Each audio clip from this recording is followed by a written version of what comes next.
Hey guys, welcome back to my channel. So ಬಾಳಂತಿ ಆರೈಕೆಯಲ್ಲಿ ಇದು ಒಂದು ಆಗಿರುತ್ತೆ. ಇವತ್ತು ನಮ್ಮಮ್ಮ ಒಂದು ಚಟ್ನಿಯನ್ನು ಮಾಡೋದನ್ನು ಹೇಳ್ಕೊಡ್ತಾರೆ. ಇದು 1.5 ತಿಂಗಳ ನಂತರ ತಿನ್ನುವಂಥ ಒಂದು ಚಟ್ನಿ. ಸ್ವಲ್ಪ ಖಾರವಾಗಿ ಇರುತ್ತೆ. ಇದಕ್ಕೆ ಪಾತ್ರೆಗೆ 1.5 ಸ್ಪೂನ್ ಆಗುವಷ್ಟು ಕಾಳುಮೆಣಸು, 1.5 ಸ್ಪೂನ್ ಆಗುವಷ್ಟು ಕೊತ್ತಂಬರಿ, ಹಾಗೆಯೇ 1.5 ಸ್ಪೂನ್ ಆಗುವಷ್ಟು ಜೀರಿಗೆಯನ್ನು ಹಾಕಿ ಎಣ್ಣೆಯಲ್ಲಿ ಚೆನ್ನಾಗಿ ಫ್ರೈ ಮಾಡ್ಕೊಳ್ಬೇಕು. ತುಂಬ ಅಂದರೆ ತುಂಬ ಟೇಸ್ಟಿಯಾಗುತ್ತೆ. ಇದು ಬಾಯಿ ರುಚಿಯನ್ನು ಹೆಚ್ಚಿಸುತ್ತೆ ಅಂತ ಹೇಳ್ಬೋದು. ಬಾಣಂತಿಯರಿಗಂತೂ ತುಂಬ ಉಪಯೋಗ ಇದೆ. ಏನು ಅಂತ ಕೇಳಿದ್ರೆ ನಂಗೆ ಗೊತ್ತಿಲ್ಲ, ನಮ್ಮಮ್ಮ ಹೇಳಿರೋದು ಇಷ್ಟೇ.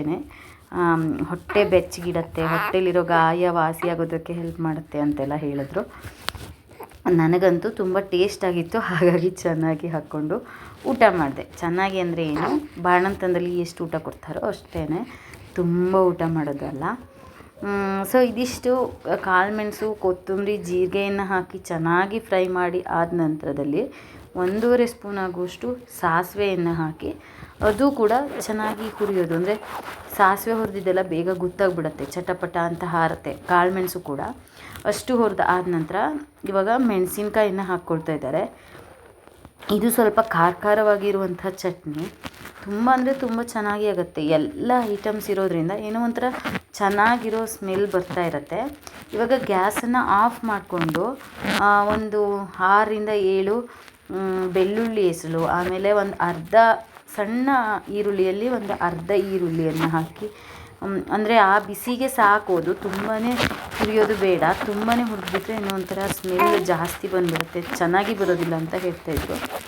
ಸೊ ಆ ಶಾಖದಲ್ಲಿ ಹುರಿದ್ರೆ ಸಾಕು ಅಂತ ಹೇಳಿ ಗ್ಯಾಸನ್ನು ಆಫ್ ಮಾಡಿದ್ರು. ಆಮೇಲೆ ಒಂದು ಸ್ವಲ್ಪ ಇಂಗು ಮತ್ತು ಓಂಕಾಳನ್ನು ಹಾಕಿ ಕೂಡ ಫ್ರೈ ಮಾಡಿಕೊಂಡ್ರು. ಏನೋ ಒಂಥರ ಇದು ತುಂಬ ಚೆನ್ನಾಗಿ ಆಗುತ್ತೆ. ನನಗೆ ತುಂಬ ಇಷ್ಟ. ನಾನು ಬಾಣಂತಿ ಅಲ್ಲದೆ ಇರುವಂತಹ ದಿನಗಳಲ್ಲೂ ಕೂಡ ಇದನ್ನ ಮಾಡಿಕೊಂಡು ತಿಂದಿದ್ದೀನಿ. ಹಾಗೆಯೇ ಒಂದು ಸ್ವಲ್ಪ ಕರಿಬೇವು ಮತ್ತು ನಿಮ್ಮಲ್ಲಿ ಕೊತ್ತಂಬರಿ ಸೊಪ್ಪಿದ್ದರೆ ಹಾಕ್ಕೊಳ್ಬೇಕು ಅಂತ ಹೇಳಿದ್ರು. ನಮ್ಮ ಮನೆಯಲ್ಲಿ ಕೊತ್ತಂಬರಿ ಸೊಪ್ಪು ಖಾಲಿ ಆಗಿಬಿಟ್ಟಿತ್ತು, ಸೊ ಹಾಕ್ಕೊಳ್ಳಿಲ್ಲ.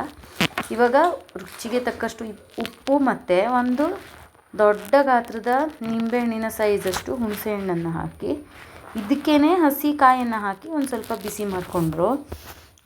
ಕೊಬ್ಬರಿ ಆದರೆ ಚೆನ್ನಾಗಾಗುತ್ತೆ ಬಾಣಂತಿಯರಿಗೆ. ಆಮೇಲೆ ಇದಿಷ್ಟನ್ನು ಸೇರಿಸಿ ಸ್ವಲ್ಪ ನೀರು ಹಾಕ್ಕೊಂಡು ರುಬ್ಕೊಳ್ಬೇಕಾಗತ್ತೆ. ನನ್ನದಂತೂ ಪರ್ಸ್ನಲ್ ಫೇವ್ರೇಟ್ ಅಂತ ಹೇಳ್ಬೋದು. ಏನು ಇವಳು ಎಲ್ಲ ಪರ್ಸ್ನಲ್ ಫೇವ್ರೇಟ್ ಹೇಳ್ತಾಳೆ ಅಂತ ತಿಳ್ಕೊಳ್ಬೇಡಿ. ನಮ್ಮಮ್ಮ ತುಂಬ ಚೆನ್ನಾಗಿ ಅಡುಗೆ ಮಾಡ್ತಾರೆ.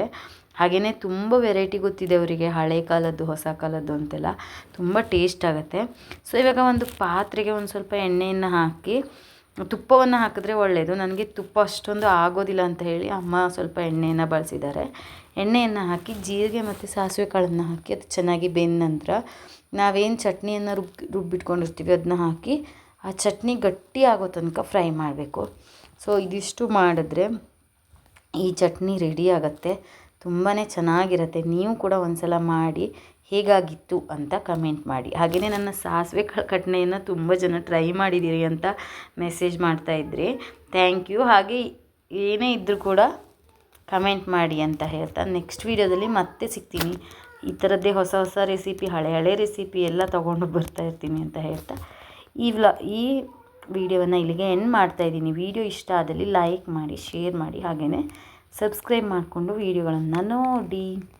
Thank you for watching. Bye bye.